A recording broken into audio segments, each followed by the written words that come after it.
Bueno, estamos en contacto con alguien que estuvo afuera, está de regreso al país justo en este momento que habló Carlos Rosenkrantz en Chile. Sí, en Chile. Y alguien que se vio mucho la cara con los ministros de la Corte, tanto que es el ministro de Justicia. Ah, no, bueno. Martín Soria. Yo me imagino, escribió un tuit durísimo, respecto de la defensa de los privilegios que hace Carlos Rosenkrantz. Y no se pudo controlar. Ya estando allá, creo que estuvo en Bruselas, mandó el tuit y le digo, doctor, cuando venga acá tenemos que hablar. Y me dijo, bueno, el sábado hablamos. Martín Soria, ¿cómo va? Bienvenido a la Argentina, un abrazo grande y gracias por atendernos. ¿Qué tal, Darío? Buenos días para vos, para toda la audiencia. Bueno, gracias por la palabra, que me dijo que iba a estar y está. Como tiene que ser, Darío. Bueno, sobre todo después de esta semanita, ¿no? Exactamente. Yo dije... Yo el primero que me acordé cuando habló Rosenkrantz, le juro, fue usted. Dijo, ¿dónde está Soria? Le dije a mi hijo, el productor, está afuera. Yo creo que va a escribir un tuit. Y a esto que escribió el tuit. Dígame una cosa, usted estuvo mano a mano con el grupo de la Corte, supongo que estaba Rosenkrantz en ese momento. Dígame la verdad, ¿lo sorprendió esto? No, para nada. Creo que a ningún argentino sorprende las expresiones de algunos de los, lamentablemente, jueces de la Corte que tenemos, ¿no? La verdad, bien decís vos, yo estuve cara a cara con ellos en una reunión. De hecho, vos recordarás que yo cuando asumí como ministro, dije que mientras Rosenkrantz fuera el presidente de la Corte, yo no iba a reunirme con ellos. Me acuerdo. Recién cuando, después de esa escandalosa autovotación, donde Rosati y Rosenkrantz quedaron como presidente y vicepresidente de la Corte Suprema, bueno, recién ahí, cuando cambió la presidencia, me encontré en una reunión cara a cara, ¿no? Para analizar el funcionamiento de la Corte y trasladarle la inquietud del presidente, de la vicepresidenta, de nuestro gobierno, en definitiva, acerca de lo mal que está funcionando la justicia y en el profundo desprestigio que cayó después de los 4 años del macrismo y esta connivencia total que lamentablemente tiene la Corte con los más poderosos de la Argentina, que son precisamente los que socavan la esperanza de futuro de nuestro país. Claro, porque acá no es un caso concreto, ¿no? Ya hemos visto los fallos de Rosenkrantz. Yo no sé si él pensó que no lo iban a escuchar, que no iba a tener trascendencia, porque como fue un sincericidio, como diciendo, mire que... A ver, nosotros lo resumimos así. Si vos naciste pobre, la verdad que seguirás siendo pobre mientras me toque a mí resolver, más o menos, ¿no? Es como piensa esta clase de privilegiados, ¿no? Ellos piensan así. A ver, sus padrinos políticos, los que lo pusieron por decreto, nunca antes del retorno de la democracia, ¿no? Tanto a Rosenkrantz como el actual presidente de la Corte, Rosati, fueron puestos por decreto por Mauricio Macri. Esto tengámoslo presente, ¿no? El actual presidente y el actual vicepresidente de la Corte fueron puestos por decreto. Esta es la realidad. Y no quedan dudas de que vos hablas de un sincericidio. Yo creo que es lo que piensan, y quizás por eso el sincericidio, ¿no? Pero además contradicen la lógica de nuestra Constitución, que desde el primer artículo reconoce y busca la ampliación de los derechos de todo el pueblo argentino. Es lo que ellos piensan. A ver, Vidal, cuando decía, bueno, no hay que abrir más hospitales, o cuando decían, bueno, están los que caen en la escuela pública. Bueno, es una forma que tienen de pensar estos privilegiados. Bueno, en este caso yo lo decía, jueces privilegiados que hablan, piensan y aplican el derecho de sus propios privilegios. Pero además, Darío, y a la audiencia, lo vemos permanentemente en los fallos que tiene esta Corte. Tal cual, nosotros citamos 4 fallos mínimo, donde siempre resolvió, y aunque sea quedando en minoría, a favor del más poderoso. Exacto, a ver, mencionando, ¿no? El fallo Bertuzzi, 2020. Abrieron un trasalto, una cosa excepcional, para resolver un recurso en un mes, a favor de Bruglia y Bertuzzi, 2 camaristas designados, trasladados inconstitucionalmente sin el acuerdo del Senado. Perdón, y que están cumpliendo, están cumpliendo un rol, porque todavía siguen ahí. Creo que en el fondo el fallo tenía como fin que pase lo que está pasando, que hasta ahora sigue estando en el cargo, haciendo daño permanentemente, favoreciendo a Mauricio Macri en cualquier causa y perjudicando al gobierno anterior en cualquier causa que sea, ¿no? Ahí tenés fallo Bertuzzi, vos lo decís. Fallo clases presenciales, año 2021. En 2 semanas resolvieron una demanda a favor de el actual jefe de gobierno de la ciudad autónoma. Totalmente. Desconocieron el AMBA, ¿se acuerdan? Claro, claro. Se pusieron a legislar sobre las zonas geográficas de la Argentina prácticamente, inédito. 2 semanas. Fallo Telecentro, también del 2021.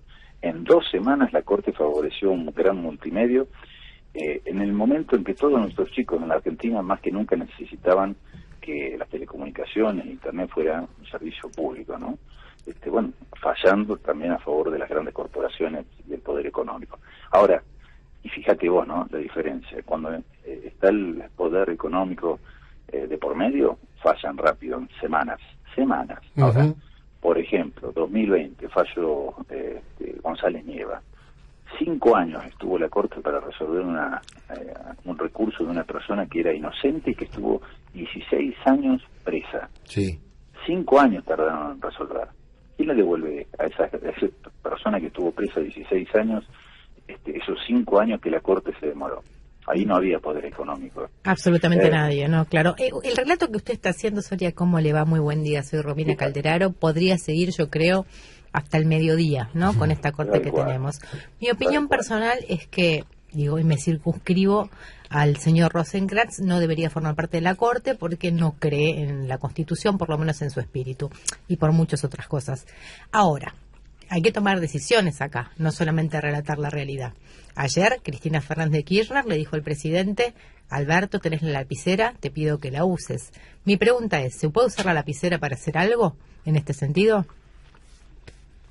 Desde el primer día que nuestro gobierno, incluso en plena campaña, dijo que iba a buscar recuperar el prestigio que le habían robado durante 4 años de macrismo. Y permanentemente, por lo menos desde el punto de vista del funcionamiento de la justicia, nuestro gobierno una y otra vez ha insistido con plantear no solamente la reforma de la ley del Ministerio Público Fiscal, que era una ley que también habían querido reformar el macrismo en el año 2017, lo dijo el presidente cuando asumió en su discurso.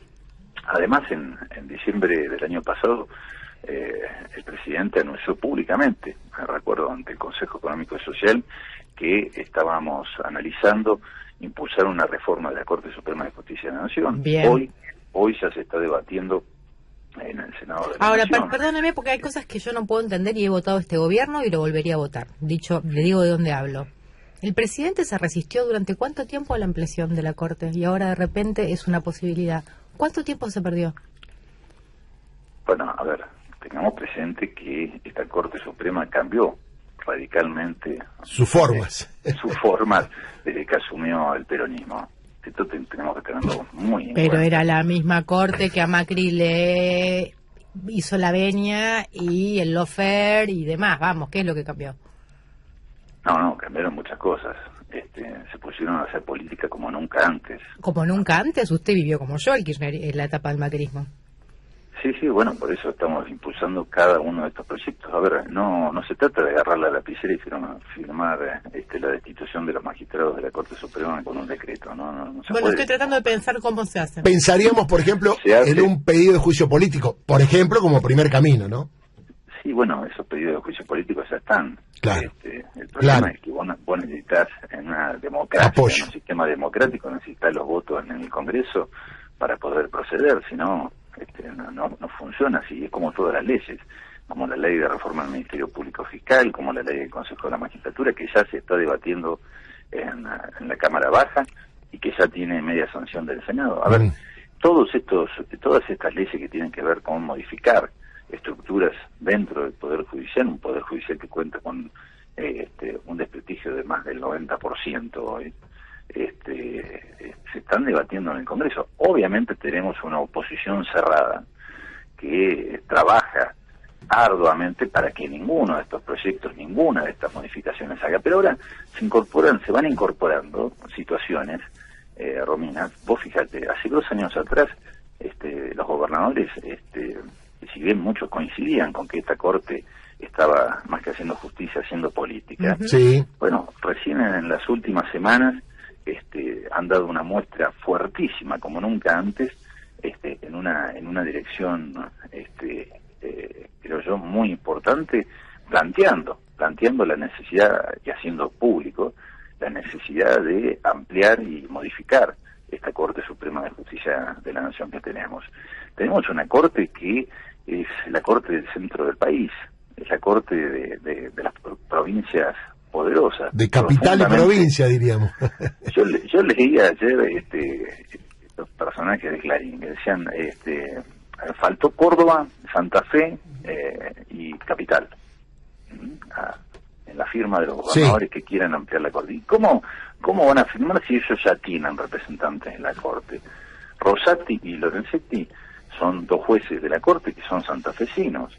Rosenkrantz es de acá, de porteño, además de ser de Clarín. Y Maqueda también es cordobés. Entonces, explíquenle a Clarín que Córdoba, Santa Fe y Capital Federal ya tienen representantes en la Corte. Lo que no tiene esta Corte es, o mejor dicho, carece de una perspectiva federal, y esa carencia que tiene esta Corte tiene múltiples impactos. En la arbitrariedad, por ejemplo, que tiene la Corte para elegir los casos que aborda.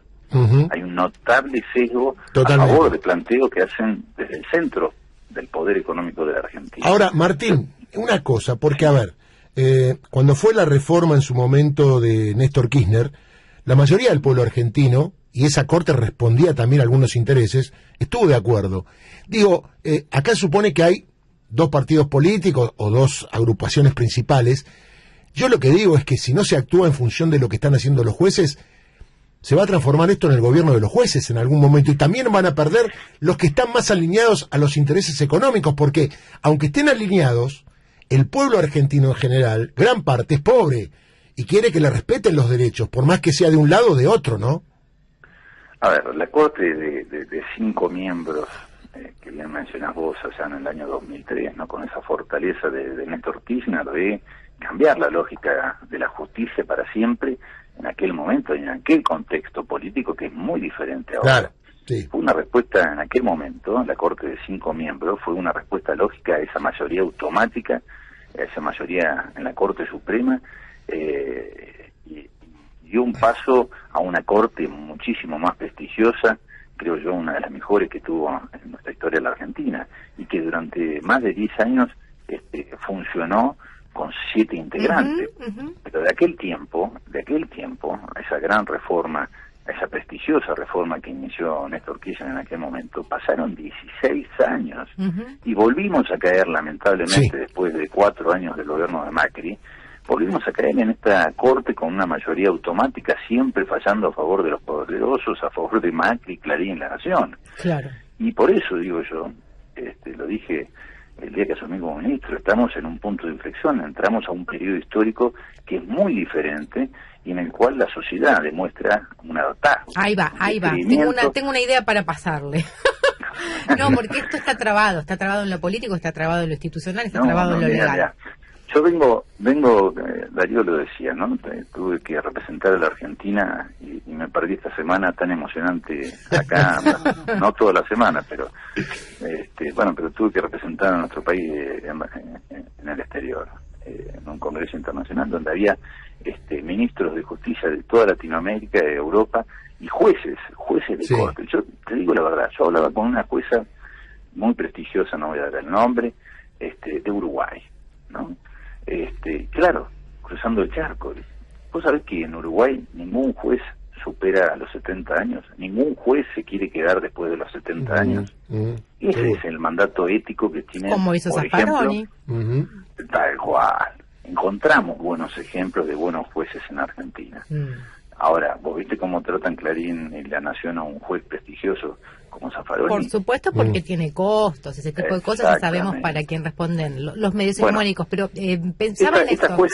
Romina, esta jueza de Uruguay me decía, yo no puedo entender cómo ustedes, que son casi 50 millones, tienen 4 magistrados y todos varones. Nosotros somos apenas un poquito más de 3 millones de habitantes y tenemos una corte que tiene más integrantes que la de la Argentina. Tenemos 5 magistrados, y de los cuales, de los 5, 3 son mujeres. Yo tampoco lo puedo entender. Por eso estoy tan desesperada.